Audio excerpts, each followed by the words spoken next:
All right, to India now, where there's been a spike in caste-based violence against Dalits, formerly known as untouchables.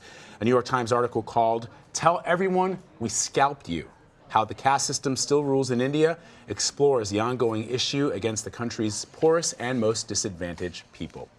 The article highlights a specific case involving a Dalit man named Sardar. He was attacked by men from a higher caste after demanding that they pay his son his full wages he had earned. The group of men punched him and scalped him, as well as they broke his arm. So Jeffrey Gettleman is the co-author of that article, and he's also the New York Times South Asia Bureau Chief, and he is with us now from New Delhi. Thank you so much for joining us. The story is disturbing, and I want to get into the greater story here, but first, the gentleman that you profiled, Mr. Sardar, how is he doing? What's going on with that case? You know, in the article, there's a suggestion that, you know, there will be no justice for him. Listen, I really appreciate your interest in this. He's doing okay. He had a skin graft. He lost most of the top of his head because these upper caste men were determined to humiliate him and to disfigure him. And so he's still recovering from that. But the issue of justice is a really difficult one in a place like this. Lower caste people suffer intense discrimination. It's almost like racism in the Jim Crow South in the 1920s in the U.S. As we know, the law in the U.S. said it was illegal to discriminate against people. Lynchings were, not allowed by law, but they still happen. Exactly what's happening in India. There are hundreds of millions of people who basically have no power, and they're at the mercy of other more privileged people who want to humiliate them and keep them in their position. And what was interesting to me about this story was India is changing really fast. The cities are growing quickly. There's lots of technology. Everybody's on their smartphone like anywhere else. There's more billionaires in India than any other country besides the U.S. There's lots of wealth and progress here. But these caste issues continue to run in the background as a very durable tradition that is difficult to dismantle. And a lot of people suffer. India has a very traditional caste system where certain people do certain things and certain people are above others. And that's what interested me in the story. Here was an example of how it is alive and well and really brutal. Jeffrey, I urge our viewers to check out your article at thenewyorktimes.com, because some of the details that you chronicle in this piece are absolutely horrific. You talk about one young girl who was beheaded. You talk about another individual who was whipped simply because he was riding a horse, and the words in the piece are that, well, Dalits are not supposed to ride horses, and so that's why this person was brutalized. Explain to our viewers who may think, as you point out rightfully so, that India is one of the most modern economies in the world. But what's happened since India gained its independence from Great Britain? I know that when that constitution was being written, India's leaders knew that there was a problem with this caste system, and they tried to alleviate it, but it hasn't worked. Well, this whole idea of caste is very unique to India. The Hindu religion outlines several levels that people are part of. And at the top are the priests, below there are the warriors, then there's the businessmen, then there are the farmers, and then there are people considered outcasts. And this is a way Hindu society has been structured for eons. Now, India is on track to be the world's biggest country in terms of population in a few years. It's going to pass China. Right now it's at 1.3 billion. It's soon going to rise above that, and it's going to be the biggest country in the world. It also has one of the biggest economies in the world. In the U.S., we meet Indians all the time. There's so many Indian professionals, doctors and lawyers and people in the tech industry. We've all, met immigrants from India that are doing really well.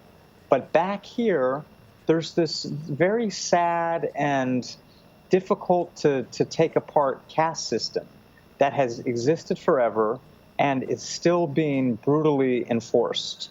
And in villages outside of the cities, it matters what caste you are. And people are judged right away by their last name, by how they look, by what they do. And they're put in a category.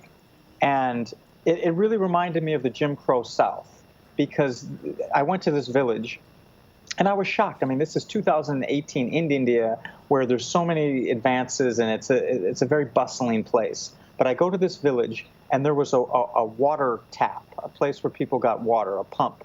And there was one for the upper castes and one for the lower castes. And then there was a temple outside the village where the upper caste people were allowed to worship there and the lower caste people were not. And it was just so strange to think that this goes on today. And when I did more research, I found out that 95% of the people in India marry within their caste. And again, it's very similar to race. In the U.S., even though desegregation has been enforced and laws have changed, the percentage of Americans who marry between races is still pretty small.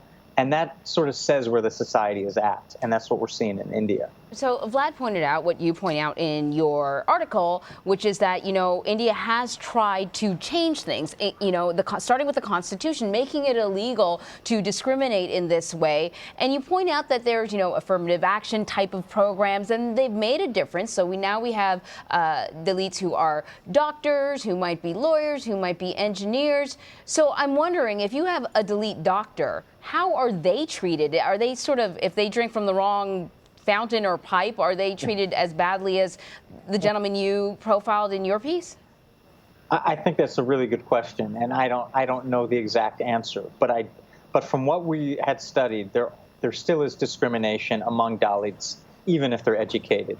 And if you look at studies that show, what somebody's caste is and how much money they make and where they live, even if they're very educated and they're really intelligent, there still is discrimination against Dalits. They still score lower than the other castes, even when everything else is equal. So I think that discrimination is alive and well. And I use that marriage statistic because if people aren't intermarrying, they are continuing these caste distinctions. It means that, like, if your father was a certain caste and your grandfather was a certain caste, you will be that caste, your children will be that caste. And people pay attention to these things.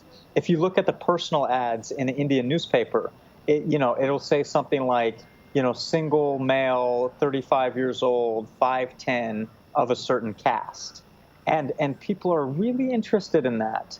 So it just seems like it's something that's holding back society because it's not allowing people who are intelligent, ambitious, hardworking to rise up to certain positions, and it's keeping other people who may just be sort of coasting on their family's name and position in power. But I was surprised. It's not that far. This village I went to that I write about is something like 6 or 7 hours drive away from New Delhi, and it's a totally different world than where I'm sitting right now in the capital. Jeffrey, you pointed out that many of the similarities that you've seen and you've witnessed India are similar to the Jim Crow era South in the United States during the 1960s. During that period, as you well know, African Americans ultimately were able to use the courts and ultimately the power of the presidency to change the way things were in this country. What is the recourse for Dalits who find themselves being scalped or who find themselves owed money, in the case of this man who was simply going to try and talk to individuals about paying his son for the money that they owed him for the work that he did? What is the legal recourse? Because we've talked about the Constitution, the laws. Can people who are at the bottom rung of society find justice through the courts? No, and I detect like a note of outrage in that question as you say it, just in your voice. I think that is a question.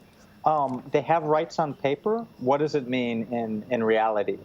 In the U.S., you have a strong central government.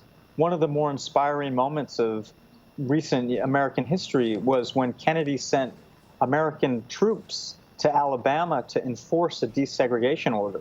And the governor of Alabama was standing in the schoolhouse door saying, "I'm not going to let these black kids in to study." And Kennedy said, "Yes, you are. And I'm going to send the 82nd Airborne to make sure you get out of the way." You don't see that in India. It's a totally different government structure. It's a developing country at a much different income level that's only been a democracy for 70 years. And the central government is weak.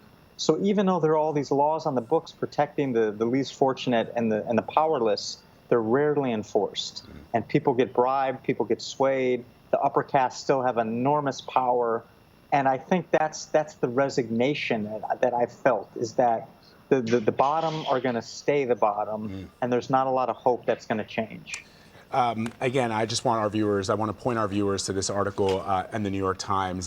Jeffrey Gettleman, you're a Pulitzer Prize winner for your reporting that you've done. You and I were both based in Africa at the same time. You've written a wonderful book about Africa. People should really check out your reporting, because this is the kind of reporting that gets people talking and hopefully leads to some kind of change. Although, as you've pointed out, Jeffrey, this has been eons in the making. I've read reports in Canada, for example, where there are large Indian Canadian communities where the caste system is still in effect, even in the West. It's funny, because I was going to bring that up. I read an excellent report about a young woman here in New York who's going to college, and she is embarrassed to tell people what her caste is. And so it makes you wonder that even here in this great democracy where you're protected, if it's so difficult to shed these traditions, what must it be like in India, the challenges that they're facing there, you know? Jeffrey, thank you so much. My pleasure.